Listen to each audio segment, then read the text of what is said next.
Hello and welcome to another video. So today we're looking at another budget deck. As I mentioned in my previous video, the next couple of videos were going to be budget decks. So this one is a budget shadow deck. This one is titled Token Shadow. You'll find the link to the original post for this deck in the description below with every other important information that you could need there. So be sure to check that out if you're interested in where this deck come from. But overall this deck is pretty reasonable. I mean, it works as it's meant to. It's a token deck, so basically you're flooding the board with as much as you can and trying to get as much to stick as possible, which things like Authoress and that do very well. This deck is about 10,400 vials, so just a little bit more expensive than that Dragon deck, but not by too much, and possesses some pretty good cards overall. I mean, Soul Squashers are great, Andrafus is good, although I would probably consider dropping that to 1, which I think is actually mentioned in the Reddit post, and adding 2 more Immortal Thanes, as Immortal Thanes probably a little bit better considering you do get pushed into the late game with this deck pretty easily. The rest of it though is just pure draw power, pure summoning, and damage. That's basically all you're looking at. We remove things with the Necro Assassin and Lurching Corpse as your main 2 removal tools, and then everything else is just tokens out the arse literally everywhere. Just summon skeleton, over again, summon zombies, you know, bringing all that stuff in over and over again until your opponent just can't deal with it anymore, or beat them out so early that they just concede straight away. So we'll get right into the video and see what else there is. So first up on the list of victims is Blood. Blood's another deck that is usually super early, which means this deck does get a pretty okay run for its money. It just shows how aggressive you can be with this token deck because you're never really running out of steam. You always have something that you can play basically every single turn without an issue. So we start off with a pretty okay hand, not great. It'd be better if we did have some goblins. Goblins usually are the best card to start. Our opponent, fortunately for them, they did have a goblin where we just didn't. So we do go for the Belenus straight off the bat. Belenus is a super solid card. Really good for just blocking out damage and dealing with threats quite nicely. So to get the chance to play the Lurching Corpse, which is good, it means both of these cards here contest this Lyriel pretty much perfectly.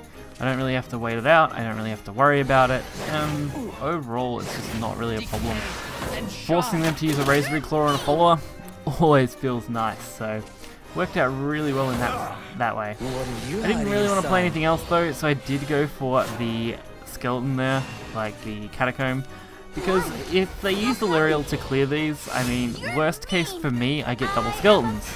Worst case for them, they lose a heap of stuff, so really it was reasonably favourable to go this way. The only real problem to this is that I have to remove enough cards, and lucky for me, Necro Assassin actually does a pretty good job at that. I should have attacked with the Lurching Corpse though. I did miss 1 single point of damage, which is reasonably major in this type of deck. You really do want all that damage, so try and avoid making that kind of mistake, and always make sure to attack with a follow-up before you destroy it with an effect. But other than that, we get a super solid board out of it. There's not much that Blood can really contest this with long term. I mean, their AoE is usually turn 6, everything else is just not going to be quick enough. The only real option they could have had was to do an evolve into this 5-1, but they chose not to, which in my eyes is better. I think maybe because they thought they wanted to be in Vengeance, so leaving a 5-1 up meant they would be forced into Vengeance. Whereas if they had killed the 5-1, they would have cost the evolve and they would be 1 off Vengeance. And of course, Demonic Storm, pretty much perfect. Probably another reason they decided not to do anything else. But not something that's really going to help them. I mean, Scullering and Belenus create a pretty wide board. All we need is one thing to stick and no wards on their side. We also need them to avoid some healing, obviously. And our Authoress actually causes a lethal situation, so that works out in my favour a bit.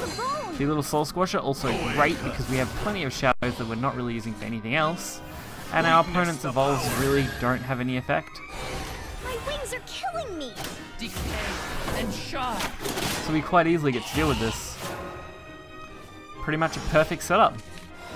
Even if we weren't able to do a perfect setup, we would have been able to remove the majority of this board either way, which would have pretty much gave us the win long term.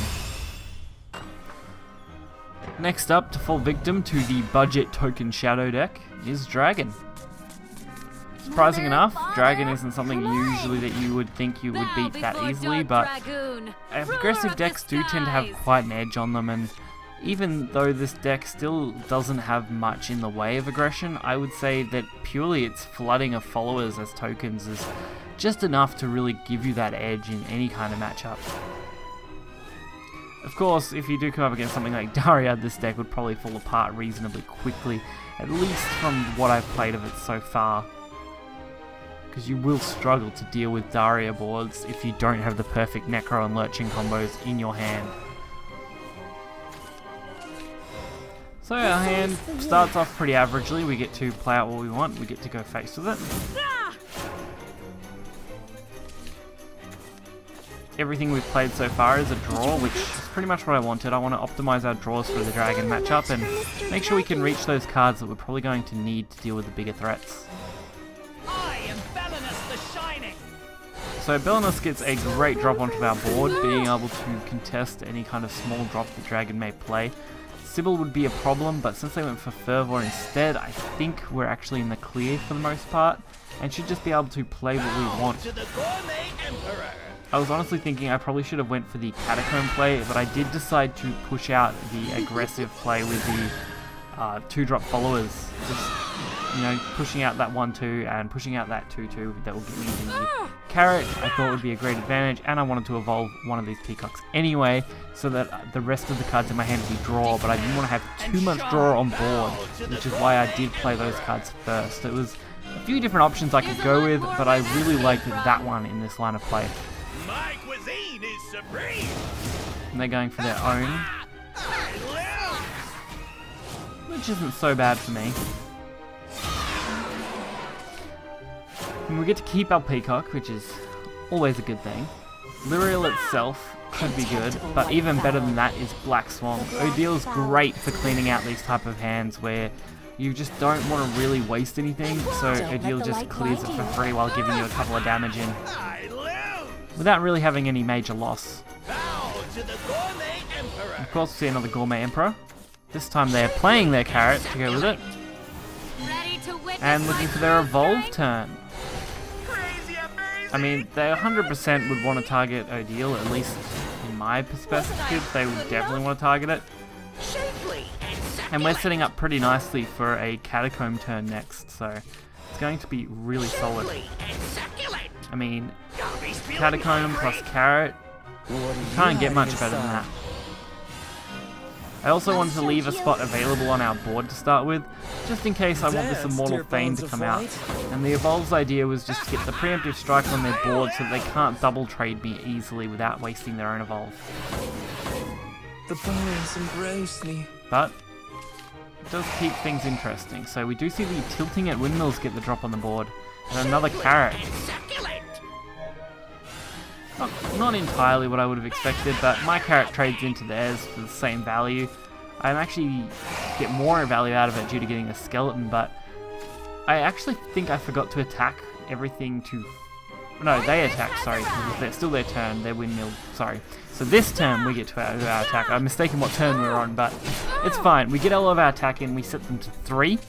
Which is pretty much a perfect range at this point. And of course, Queen of the Dreadsea coming down to ruin my day. They probably assumed that they had lethal here, because they do play the Bahamut, which clears out my board, the only exception being that I actually had 2 Catacomb affected followers, meaning 2 skeletons are going to block this Bahamut's attack completely, regardless of it gaining Storm. Also great when Aizjahar comes down, they definitely would have had lethal if it wasn't for me having those followers on board. And still doing pretty well, we have the Lurching Corpse and Necro Assassin plays really easily, so we're not really worried about that, and they're basically stuck top decking from here on out, meaning all we have to do is keep a board. Which Carrots and stuff do quite nicely.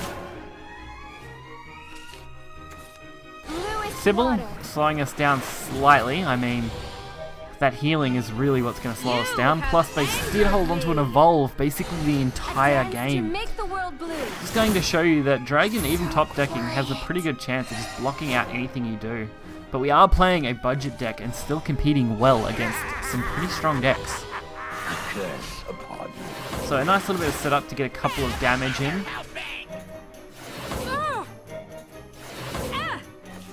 And the zombie party is just an extra little bit of cleanup.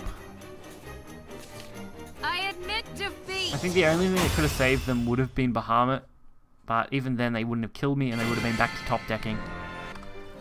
So all in all, I recommend this deck for any beginners. It's great fun and it has some interesting mechanics to it. It plays quite well and seems to do pretty solidly against most things. The fact that you can pretty much always have a board every single turn always works in your favor. You've just got to be very careful not to stack too much with your Catacomb because you don't want to be flooding your board to the point where you can't play a single follower to activate other followers. That's one thing just to keep in mind with this deck. So hopefully you guys enjoyed this video, and be sure to hit that like button and subscribe for more content. As always, deck lists will be in the description below along with the link to the source, and I'll catch you next time. See ya.